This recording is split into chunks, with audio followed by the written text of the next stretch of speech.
आज हम लोग भारतीय किसान यूनियन एकता उग्रां के हरियाणा जो राज्य कमेटी मेंबर है वो सारे पहुंचे हैं यहाँ घसो खुर्द नीलम के घर पे। और हमारे साथ में पंजाब की स्टूडेंट यूनियन रंधावा और लोकल काम करने वाले जो साथी जो फ्रीलांसर है उनमें कुछ साथी वो भी पहुंचे हैं। जी, क्या किस लिए आज आप यहाँ पर पहुँचे हैं? आज हम लोग यहाँ पे इस वजह से पहुंचे हैं कि जिस तरह से नीलम ने बेरोजगार लोगों की आवाज़ को उठाया है और ये जो गूंगी और बहरी हो चुकी पूरी सरकार, उसमें नीलम ने जो साहसिक कदम उठा के वो चाहे जिस भी रूप में देखें, जिस तरह से आवाज़ पहुंचाने की कोशिश की है हुक्मरानों तक, उसमें जिस तरह से नीलम पे यूएपीए लगाया गया है और राष्ट्रीय सुरक्षा का मुद्दा बनाया गया है, तो ये बताने के लिए कि ना तो ये राष्ट्रीय सुरक्षा का मुद्दा है, मतलब कोई नीलम ने राष्ट्र को खतरे में नहीं डाला। और दूसरी बात, जो यूएपीए है वो नीलम पे किसी तरह से नहीं बनता, ना उसके पास कोई वेपन था, ना कोई उसके घर से कुछ ऐसा मिला है। तीसरी बात इस वजह से आया कि परिवार के साथ हम लोग खड़े हैं, पूरी भारतीय किसान यूनियन एकता उग्रां उनके साथ, मतलब पूरे पंजे जोड़ के परिवार के साथ अब से लेकर आखिर तक खड़े हैं, ये बताने के लिए। और यहाँ पे नीलम की जो आवाज़ है उसको उठाने के लिए उनके परिवार से मतलब नीलम को मिलाया नहीं गया, इसके लिए लोगों के बीच में लेके जाएंगे नीलम की आवाज़ की कि जो बेरोजगारी है युवाओं के अंदर जो धुआं उठ रहा है, नीलम ने तो असल में जो धुआं लोगों के जो गुबार है, जो लोगों के बेरोजगारी का, जो युवाओं पे, गरीबों पे, मजदूरों पे जो कर्जा, बेरोजगारी, जो अशिक्षा का जो आलम है, असल में वो धुआं जो आपको संसद में दिखाई दे रहा है ना, वो लोगों के दिलों का धुआं है, जो हाकिमों के आंगन तक, जो हुक्मरान है उनके आंगन तक चला गया है वो धुआं। तो इसमें हम लोग नीलम की इस कार्रवाई का पूरी, मतलब नीलम के परिवार के साथ और नीलम के साथ पूरी तरह से खड़े हैं, जिस तरह से मतलब और इसके मांग करते हैं कि यूएपीए उस पे से हटना चाहिए, उसकी रिहाई की मांग करते हैं और उसको परिवार से मिलाया जाना चाहिए। तो अभी कहाँ कहाँ अब जाओगे, क्या आगामी कार्रवाई क्या रहेगी? आगामी साथी अजय हमारे जनरल सेक्रेटरी है हरियाणा के, आप इनको ये बताएंगे। मेरा नाम कुलदीप पूनिया, भारतीय किसान यूनियन एकता उग्रां राज्य कमेटी मेंबर। बताएं सर, आज आगामी कार्रवाई क्या है आपकी? देखो, आगामी कार्रवाई तो पहली बार तो ना नीलम ने जो काम कराया है ना, इस समाज के अंदर जो जड़ता आ रही थी उसमें तोड़ने का काम कराया, वो कार्रवाई है ना जो उससे पहला भी बहुत सारे शहीदां ਨੂੰ जो अपने प्रिय शहीद हैं, शहीद आजम भगत सिंह ने, उन्होंने भी यही कार्रवाई करी थी। इस करके करी थी भी जो बहरी गुंगी सरकारें हैं ना उन्होंने सुनाने खातर। आप लोगों ने देखा होगा भी जो बहुत सारे मान लो गोदी मीडिया के चैनल हैं वो कह रहे हैं भी देश की सुरक्षा में सेध है ना, देश की सुरक्षा में सेध नहीं हैगी। जितने भी प्रदर्शन कुचले गए हैं, चाहे वो महिला पहलवान का हो, चाहे किसानों ने 13 महीने जब दिल्ली जाने का फैसला लिया था भी दिल्ली के अंदर प्रदर्शन करांगे, काले कानून आगे, जमीना खुसेंगी, जो अनाज के भंडार हैं उन पर अदानी अवानिया का कब्जा हो जाएगा। तो इसे सरकार ने, मोदी की सरकार ने राह में कील गाड़ी थी, लेकिन जब झुक गए 13 महीने जो आंदोलन इतना शिखर पर चढ़ गया, जन जन की आवाज़ बन गई, मजदूर की, किसान की, नौजवान की, उस समय जब झुक गए जो फैसले करे थे भी हाँ किसानों के गले बैठ कर इन बातों में हमारा समर्थन है, एमएसपी की कमेटी बनावांगे, हम सारी फसलों पर एमएसपी देंगे, उन पर भी मुकरण जारी है। आप लोगों ने देखा होगा पिछले दिनों प्रदर्शन होया 3 दिवसीय पंचकुला के अंदर, पूरे भारत की राजधानी में किसानों ने करे संयुक्त किसान मोर्चा के बैनर के नीचे। उस टाइम बिना आप लोग देखो 28 से 30 करोड़ नौजवान जिन्होंने उच्च डिग्री हासिल करी है नीलम की तरह, मान ले जिन्होंने डिग्रियां हासिल कर ली, बेरोजगार घूम रहे हैं, तो या तो कहीं ना कहीं इसकी शुरुआत होनी चाहिए थी। नीलम उसका एक माध्यम है। मैं पूरे भारत के नौजवानों को कहना चाहूँगा भी उन्होंने इस लड़ाई में कूद जाना चाहिए। और जो धुआं संसद में उठा ना, उस धुआं की सेक अपने दिला में होनी चाहिए। अपने अपने दिला में जो गुस्सा ना इस सरकार के प्रति, उन्होंने सड़कों पे लेकर आने की जरूरत है। आप पूछ रहे थे भी आगे क्या करोगे, पहली शुरुआत इस गांव में आज माले रैली निकालेंगे, प्रदर्शन करांगे, उस हुक्मरान जो बहरा जिसका सुनान नीलम गई थी, आम लोग भी उसमें सुनाना चाहें भी अकेली नीलम नहीं हैगी। आप नीलम पे जो दारा इलाका उसमें मुंदन आ रहे हो, किस किस मुंदोगे? 28 से 30 करोड़ नौजवान बेरोजगार हैं, जिनका आप लोग यह कह आए थे भी आए साल 2 करोड़ नौजवानों ने रोजगार देंगे। रोजगार नहीं दिया, रोजगार छीनिया। लाखों पद खाली हैं केंद्र में और हरियाणा सरकार है जो सी हरियाणा प्रदेश पहला नंबर पर आ गया बेरोजगारी में। तो ये दिक्कतें थी, इन दिक्कतों ने लेकर वो तो एक मान ले भी प्रदर्शन का माध्यम है, चुनिया गई है एक मान ली जगह, क्योंकि जब आप हर जगह प्रदर्शन ਨੂੰ कुचलोगे तो किसी ना किसी तरीके नाल ये गुस्सा निकलेगा। और हम इस कार्रवाई ने बिल्कुल जायज समझा। उन पे तो जो धाराएं लगाई गई हैं वो हटा के उन्होंने रिहा करना चाहिए। हम उनका परिवार के लिए भी खड़े हैं।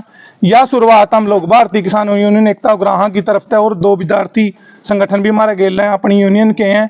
हम लोग उरे शुरुआत करेंगे गसो गांव में थे, हर जगह जहां हमारी इकाई है, जहां हमारी ब्लॉक कमेटियां, हर जगह प्रदर्शन भी करांगे और इस आवाज नू दबन नहीं देंगे और उन्होंने रिहा भी करावांगे। और इस देश के अंदर जो इतनी बड़ी फौज है ना बेरोजगारों की, 28 से 30 करोड़ लोग हैं, उन्होंने लामबंद करके इकट्ठे करके आम लोग चाहवा भी एक पुख्ता कानून बने, सबने रोजगार मिले, सबने सस्ती शिक्षा मिले, सबने स्वास्थ्य सेवाएं मिले।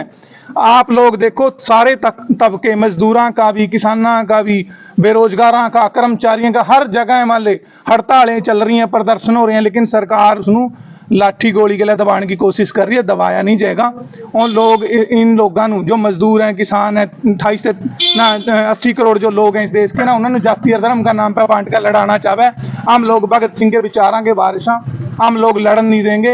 नीलम का गेला बेशक खून का कोई रिश्ता नहीं, लेकिन वैचारिक सांझ है, वो हमारी बहन है। उसने एक विशेष माता की कोख में तो जन्म लिया, वो मारी माँ। उसके पता नहीं कितने बेटे हरियाणा में, पूरा देश में हैं। हम इस लड़ाई ने लड़ांगे। नीलम की लड़ाई बंद नहीं होगी। हम सरकार को चेताना चाहवा सीधा तौर पे भी वो जल्दी तो जल्दी उन्होंने रिहा करे, उन्होंने बनता रोजगार जो उनका है, जो हक है उनका, जिस तरीके से उसने शिक्षा हासिल करके, डिग्रियां हासिल करके जिस वो लायक है, उसको अच्छी नौकरी दे। आपका नाम डेजिग्नेशन? मेरा नाम अजय कुमार है, मैं भारतीय किसान यूनियन एकता उग्राहां का राज्य सचिव। ਅੱਜ ਅਸੀਂ ਪੰਜਾਬ ਤੋਂ ਪੰਜਾਬ ਸਟੂਡੈਂਟ ਯੂਨੀਅਨ ਸ਼ਹੀਦ ਰੰਧਾਵਾ ਦੇ ਵੱਲੋਂ, ਮੇਰਾ ਨਾਮ ਹੁਸ਼ਿਆਰ ਸਿੰਘ, ਮੈਂ ਪੀਐਸਯੂ ਸ਼ਹੀਦ ਰੰਧਾਵਾ ਦਾ ਸੂਬਾ ਕਮੇਟੀ ਮੈਂਬਰ।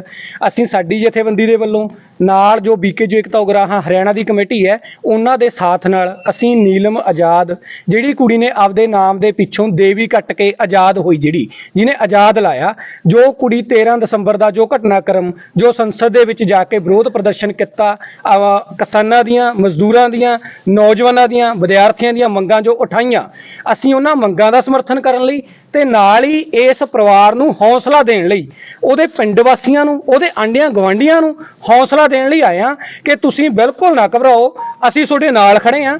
ਤੇ ਅਸੀਂ ਇਕੱਲਾ ਵੈਸੇ ਨਹੀਂ ਆਏ, ਇੱਥੇ ਆਏ ਹੈ ਬਹੁਤ ਸਾਰੇ ਜਿਹੜੇ ਆਉਣਗੇ, ਗੱਲਾਂ ਮਾਰਨ ਵਾਸਤੇ ਆਉਣਗੇ। ਅਸੀਂ 4 ਕਾਲਜਾਂ 'ਚ ਪ੍ਰਦਰਸ਼ਨ ਕਰਕੇ ਆਏ ਹਾਂ। ਅਸੀਂ 4 ਕਾਲਜਾਂ ਦੇ ਵਿੱਚ ਪੰਜਾਬ ਦੇ ਵਿੱਚ ਪ੍ਰਦਰਸ਼ਨ ਕੀਤਾ ਹੁਣ ਤੱਕ। ਅਸੀਂ ਮੂਨ ਕਾਲਜ ਦੇ ਵਿੱਚ ਪ੍ਰਦਰਸ਼ਨ ਕੀਤਾ, ਅਸੀਂ ਬਰਨਾਲਾ ਕਾਲਜ ਦੇ ਵਿੱਚ ਪ੍ਰਦਰਸ਼ਨ ਕੀਤਾ, ਅਸੀਂ ਯੂਨੀਵਰਸਿਟੀ ਕਾਲਜ ਘੁੱਦਾ ਦੇ ਵਿੱਚ ਪ੍ਰਦਰਸ਼ਨ ਕੀਤਾ, ਤੇ ਅਸੀਂ ਸਰਕਾਰੀ ਰਣਵੀਰ ਕਾਲਜ ਸੰਗਰੂਰ ਦੇ ਵਿੱਚ ਪ੍ਰਦਰਸ਼ਨ ਕੀਤਾ। ਇਸ ਮਾਮਲੇ ਵਿੱਚ ਜੋ ਸਾਡੇ ਪ੍ਰਦਰਸ਼ਨ ਦਾ ਜੋ ਅਸਰ ਹੈ, ਅਸਰ ਦੀ ਗੱਲ ਇਹ ਹੁੰਦੀ ਜਦੋਂ ਕੋਈ ਬੰਦਾ ਇਹ ਕੰਮ ਕਰਦਾ। ਹੁਣ ਭਗਤ ਸਿੰਘ ਨੇ ਜਦੋਂ ਗੋਰੇ ਅੰਗਰੇਜ਼ਾਂ ਨੂੰ ਸੁਣਵਾਈ ਕਰਨ ਵਾਸਤੇ ਜਦੋਂ ਸੁਣ ਨਹੀਂ ਰਹੇ ਸੀ, ਜਦੋਂ ਉਹਨਾਂ ਨੇ ਕੀਤਾ, ਉਦੋਂ ਉਹਦਾ ਅਸਰ ਕੀ ਹੋਇਆ ਸੀ? ਉਦੋਂ ਉਹ ਖੜੋਟ ਟੁੱਟੀ ਸੀ। ਉਦੋਂ ਪੂਰੇ ਮੁਲਕ ਚੋਂ ਆ ਜਿਹੜਾ ਨੌਜਵਾਨਾਂ ਨੇ ਉਹ ਆਵਾਜ਼ ਸੁਣੀ ਸੀ ਕਿ ਇੱਧਰ ਨੂੰ ਤੁਰਨਾ ਬਣਦਾ, ਕਿ ਹੁਣ ਤਾਂ ਸਿਰਾ ਲੱਗ ਗਿਆ। ਤੁਸੀਂ ਦੱਸੋ, ਆਹ ਪਹਿਲਵਾਨਾਂ ਦਾ ਸੰਘਰਸ਼ ਹੋਇਆ। ਪਹਿਲਵਾਨ ਹੈ ਜਿਹੜਾ ਆਪਦੇ ਮੈਡਲ ਲੈ ਕੇ ਗੰਗਾ ਤੇ ਗਏ। भगत सिंह से कंपेयर कर रहे हैं इनको। ਹਾਂ ਸੁਣੋ, ਪੂਰੀ ਬਾਤ ਸੁਣੋ ਨਾ। ਜਦੋਂ ਪਹਿਲਵਾਨਾਂ ਦਾ ਸੰਘਰਸ਼ ਹੋਇਆ, ਜਦੋਂ ਪਹਿਲਵਾਨ ਗੰਗਾ ਤੇ ਮੈਡਲ ਲੈ ਕੇ ਗਏ, ਤਾਂ ਮੈਡਲ ਉਹਨਾਂ ਨੂੰ ਗੰਗਾ 'ਚ ਬਹਾਉਣ ਵਾਸਤੇ ਦਿੱਤੇ ਨਹੀਂ। ਉਹਨਾਂ ਨੂੰ ਆਜ਼ਾਦੀ ਤੇ ਉਹਨਾਂ ਨੂੰ ਕਹਿੰਦੇ ਗੰਗਾ ਸਾਡੀ ਹੈ। ਇਸੇ ਤਰ੍ਹਾਂ ਪਹਿਲਵਾਨ ਦਿੱਲੀ ਗਏ, ਕੁੱਟ ਕੇ ਦਵੱਲੇ ਉਹਨਾਂ ਨੇ। ਇਸੇ ਤਰ੍ਹਾਂ ਕਿਸਾਨ ਗਏ, ਉਹਨਾਂ ਨੇ ਜਿਹੜਾ ਜਾਨੀ ਵੱਡੀਆਂ ਮੇਖਾਂ ਲਾਈਆਂ, ਰਸਤੇ 'ਚ ਰੋਕਾਂ ਖੜੀਆਂ ਕੀਤੀਆਂ। ਹੁਣ ਕੀ ਸਾਡੇ ਕੋਲੇ ਬਦਲ ਕੀ ਰਹਿ ਗਿਆ? ਅਸੀਂ ਸੰਸਦ 'ਚ ਨਾ ਵੜੀਏ, ਕਿੱਥੇ ਜਾਈਏ? ਸਾਡੀ ਗੱਲ ਕਿਤੇ ਨਹੀਂ ਸੁਣੀ ਜਾ ਰਹੀ ਹੈਗੀ। ਕੋਈ ਟੈਟ ਪਾਸ ਹੈ, ਕੋਈ ਨੈਟ ਪਾਸ ਹੈ, ਕੋਈ ਕੁਛ।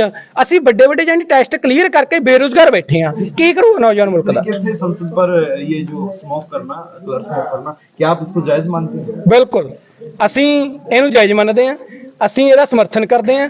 ਤੇ ਨਾਲ ਹੀ ਅਸੀਂ ਇਹ ਕਹਿੰਦੇ ਹਾਂ ਵੀ ਬਿਲਕੁਲ ਜਦੋਂ ਕੋਈ ਬਦਲ ਨਹੀਂ ਬਚੂਗਾ ਨੌਜਵਾਨਾਂ ਕੋਲੇ, ਤਾਂ ਉਹ ਇਹੋ ਜਿਹੇ ਤਰੀਕੇ ਅਪਣਾਉਣ ਵਾਸਤੇ ਮਜਬੂਰ ਹੋਣਗੇ। ਇਹ ਮਜਬੂਰੀ 'ਚੋਂ ਚੁੱਕਿਆ ਕਦਮ ਹੈ, ਇਹ ਸ਼ੌਂਕ ਨਹੀਂ ਕਿਸੇ ਦਾ। ਕੋਈ ਨਹੀਂ ਜਾਣ ਨੂੰ ਤਿਆਰ ਹੈਗਾ। ਵੈਸੇ ਵੀ ਸਾਡੇ ਬਜ਼ੁਰਗ ਤਾਂ, ਸਾਡੇ ਨੌਜਵਾਨ ਤਾਂ ਛੇਤੀ ਯਾਨੀ ਦਿੱਲੀ ਕੀ ਕਿਤੇ ਵੀ ਜਾਣ ਵਾਸਤੇ ਤਿਆਰ ਹੀ ਨਹੀਂ। जो ਉਹਨਾਂ ਕੋਲੇ ਟਾਈਮ ਹੀ ਨਹੀਂ, ਕਿਉਂਕਿ करके आए वो आपने आज किए कल किए कब किए वो प्रदर्शन आपने? ਅਸੀਂ ਪਿਛਲੇ 3 ਦਿਨਾਂ ਤੋਂ ਲੱਗੇ ਹੋਏ ਹਾਂ, ਲਗਾਤਾਰ ਅਸੀਂ ਪ੍ਰਦਰਸ਼ਨ ਕਰ ਰਹੇ ਹਾਂ। ਅੱਜ ਵੀ ਪੰਜਾਬ 'ਚ 1-2 ਥਾਵਾਂ ਤੇ ਅੱਜ ਵੀ ਪ੍ਰਦਰਸ਼ਨ ਹੋਣਗੇ ਕਾਲਜਾਂ 'ਚ। पंजाबी यूनिवर्सिटी पटियाला में आज वहाँ के स्कॉलर स्टूडेंट्स सभी इकट्ठे होकर वहाँ पे प्रदर्शन कर रहे हैं। दूसरी बात ये है कि उन्होंने कोई भी जो इसको नैरेटिव सिरजा जा रहा है कि ये षड्यंत्र है, साजिश है, उन्होंने एक कलर स्मोक ही छोड़ा है ना। और नारे क्या लगाए हैं उन्होंने बेरोजगारी वाली नारे लगाए हैं ना। हिंदुस्तान में 45 करोड़ जो यूथ है उसके ऊपर है जो मतलब कि सबसे ज़्यादा इस दौर में बेरोजगारी चल रही है। हाँ, उन्होंने बेरोजगारों के साथ नौकरी की डिमांड की है। हिंदुस्तान के किसान हैं वो कर्जे में फंसे हुए हैं, और जो बड़े बड़े इकोनॉमिस्ट और जो एग्रीकल्चर स्पेशलिस्ट हैं, पी साईनाथ तो ये कह रहे हैं कि पार्लियामेंट का एक स्पेशल सेशन है वो किसानों के कर्जे के ऊपर होना चाहिए। क्यों नहीं कर्जे, किसानी कर्जे की माफ हो रही, बात हो रही। और 45,000 करोड़ रुपया कारपोरेट का वेव ऑफ कर दिया बैंकों ने। अनिल अंबानी जो मुकेश अंबानी का छोटा भाई है वो बैंकरप्ट हो गया है, और किसानों का 1 लाख 2 लाख बैंक की तरफ या सोसाइटी की तरफ खड़ जाए तो उसकी कुर्की हो जाती है, नोट सा आ जाता है। और उसका 16,000 एकड़ का उसका बंगला बना हुआ है मुंबई में जो 5,000 करोड़ की उसकी कीमत है। हाँ, तो अगर कारपोरेट का ही काम करना है, आपने पूंजीपतियों का, अंबानी अडानी की बात करनी है, आपने किसानों की, बेरोजगारों की, स्टूडेंट्स की बात नहीं करनी है, तो अगर वो बात करते हैं आप उनको आतंकवादी बोलते हो। अगर बेरोजगारी की आवाज उठानी, यही बात तो अंग्रेज करे थे। और भगत सिंह ने क्या बोल लिया था कि यहाँ या तो गोरे या कम चले जाएंगे। इन्होंने तो काले अंग्रेजों वाला काम कर दिया ना, उनको भी आतंकवादी बोलते थे अंग्रेज, और इन्होंने लोगों की आवाज उठाई, इनको भी आतंकवादी बना। अगर संसद जो सब ये हमें ये बताया, मैं पढ़ाया जाता है कि वो लोकतंत्र का सबसे बड़ा मंदिर है। अगर वहां लोगों की आवाज नहीं जाएगी, लोगों की आवाज नहीं उठेगी, वहां पे पूंजीपतियों के हक में ही कानून पास होंगे, तो लोग अपनी आवाज कहां किए करेंगे फिर। और उन्होंने तो किसी ने हानि नहीं पहुंचाई ना, उन्होंने यही किया कि हम प्रदर्शन कर रहे हैं। वहां पार्लियामेंट वाले के नारे नहीं लगाते, वहां पे वो भी तो नारे लगाते हैं ना वहां पे। और इन्होंने भी किसी को हानि तो नहीं पहुंचाई ना, और उल्टा वहां पे उनके ऊपर मॉब लिंचिंग हुई, और उनके ऊपर पर्चा दर्ज होना चाहिए। उन्होंने तो वो तो नेता थे, जिन लोकसभा एमपीओ ने मॉब लिंचिंग की है उनके ऊपर पर्चे दर्ज होने चाहिए। और हम ये मांग करते हैं कि उनके ऊपर जो जुए पिए की जो धाराएं लगाई हैं वो हटाई जानी चाहिए, और उनको तुरंत रिहा करना चाहिए। और अभी तक घर वालों को, सभी लोगों के, ये नीलम के घर वालों को उनसे मिलने नहीं दिया जा रहा है, उनसे तुरंत मिलवाना चाहिए। ये तो उनका डेमोक्रेटिक और उनका लीगल राइट बनता है ना। ये तो कोई भी जुर्म करता है उसको भी मिलने दिया जाता है, लेकिन इन्होंने तो कोई जुर्म भी नहीं किया, लोगों की आवाज उठाई है और लोग उसके हक में खड़े हैं। हिंदुस्तान के किसान हक में खड़े हैं, उसके बेरोजगार और पढ़ने वाले और हिंदुस्तान के मजदूर हैं जो, वो उसके हक में खड़े हैं। नाम और डेजिग्नेशन बता दीजिए। मेरा नाम बेअंत सिंह है और मैं रिसर्च स्कॉलर हूँ। आपका क्या नाम? ਮੇਰਾ ਨਾਮ ਹੁਸ਼ਿਆਰ ਸਿੰਘ, PSU ਸ਼ਹੀਦ ਰੰਧਾਵਾ ਤੋਂ।